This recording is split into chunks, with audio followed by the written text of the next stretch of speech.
took me to work on that job for 9 years before the light bulb came on and said, man, I should be housing these people, not the social worker, right? So, and again, y'all, even before I get too deep into this story, is there anybody here that's never heard of this story, right? Most of you guys are family, but if you're new to us or if you've never heard of what we do or how we do it, put a number 2 in the chat. Just really quick so I'll know that who I'm speaking to. Anything about social work, just like I said earlier, there's no money in that. Very little, but you're helping people. But God was like, okay, you want to help people? Here's a social worker job. Let's see what you do with that. He said, okay, you want to be in real estate? Derek, I'm going to show you a bunch of people being mistreated through real estate. Right? God didn't show me mansions and take me on tours of houses. God showed me people that were being mistreated, Noel, through real estate. So as I said earlier, Noel, I was the social worker, right? So when I prayed to God, I said, God, I want to help people. I want to, so I'm working this social worker job now. And again, 9 years on this job, y'all, I was really sleeping because I should have called on this day one. But everybody said, well, Derek is there. Everything's in God's perfect timing because if you'd have got it then, you couldn't handle it. Okay, great. But as I'm going through this social work job for 9 years, I said, okay, man, I got to get into this. Noel, nobody would teach this to me. Nobody said, well, Derek, this is how you do it. Derek, here's the first step. Derek, this is what you do. Noel, in fact, they did the opposite. Noel, sis, they hid this from me. So as the social worker, I'm begging people to show me what this is because I'm the guy working 6-7 days a week, 10 hours a day. I'm the guy that's referring all of these clients out. We call them clients, Noel. Some people call them residents. Some people call them patients. But Noel, the hospital that I worked at, they didn't allow us to call them patients. So when I got my own housing program, I also didn't call them patients. These are clients or residents. But if you hear me slip up and use the word clients, Noel, that's who I'm talking about.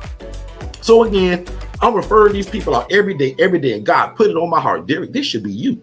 And after people hid it from me, I said, man, you know what? I'm gonna just take a Saturday and I'm gonna go and see where all these places at. I'm gonna go because I know the addresses. I'm the social worker, duh. Noel, why did I have to work on that job 9 years to get that epiphany? Noel, I said, well, I'm gonna take me a Saturday and I'm finna go check this place out. I went to group home after group home and after group home. And Noel, if you stick around for about 10 to 15 more minutes, you're going to find out real fast. We don't call what we do group homes. They're called housing programs, or they call independent living facilities, right? ILFs. So here I go again, referring all of these people out, and the vision came to me. I said, okay, boom, took a Saturday. I went to group home, to group home, to group home. And what broke my heart, Noel, all of these places were dirty, nasty, grimy, filthy. Now, this is a 4-hour story, but I'm going to try to do it in about the next 4 minutes because I'm going to fast forward it.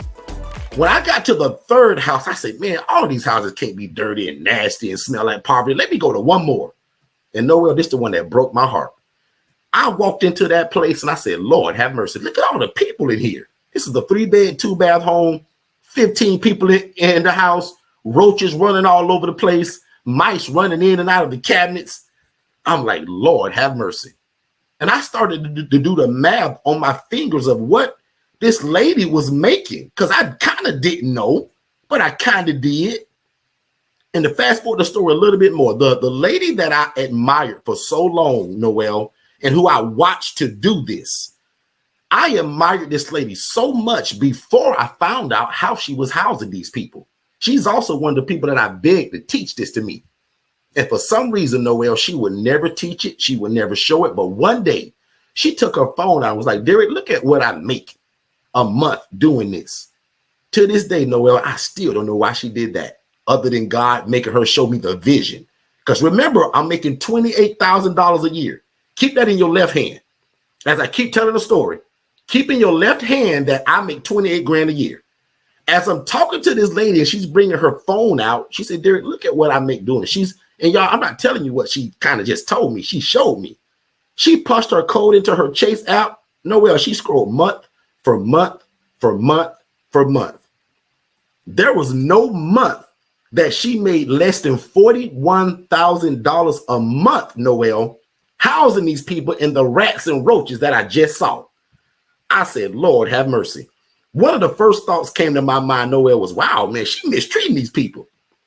The second thought came to my mind, how fast can I get into this and when can I quit my job?